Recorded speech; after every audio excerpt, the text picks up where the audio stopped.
Bangladesh cricket board আসলে চোরদেরকে প্রকাশ করতে চাচ্ছে না। তদন্ত কমিটি 900 পৃষ্ঠায় কি লিখেছে? আপনার ব্র্যান্ড ভ্যালুকে যে নষ্ট করেছে তাকে আপনি প্রোটেক্ট করছেন। বাংলাদেশের তো মানে ফ্ল্যাগশিপ প্রোগ্রাম হচ্ছে বিপিএল।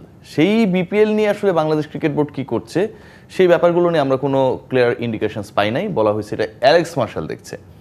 তো এন্ড অফ দ্য ডে যেই লোকটা মানে চুরি করে ধরা পড়ে তাকে শাস্তি দেওয়া হয়, ওটা তো বিচারক দেখে।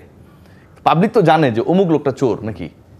তো বাংলাদেশ ক্রিকেট বোর্ড আসলে চোরদেরকে প্রকাশ করতে চাচ্ছে না। কেন, আপনার কি মনে হয় যে এটার পেছনে আসলে কি কারণ থাকতে পারে? ক্রিকেট বোর্ড রিলেটেড কেউ এটার মধ্যে ইনভলভ থাকতে পারে, মানে এটা ছাড়া তো আমার কাছে কোনো কারণ মনে হয় না।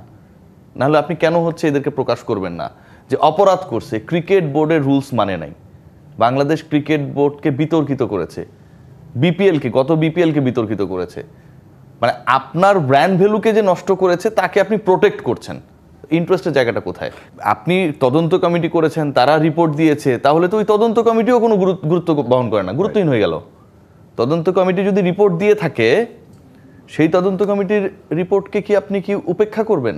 সেই তদন্ত কমিটি 900 পৃষ্ঠায় কি লিখেছে কি যে কিভাবে এই ঘটনাগুলো ঘটেছে।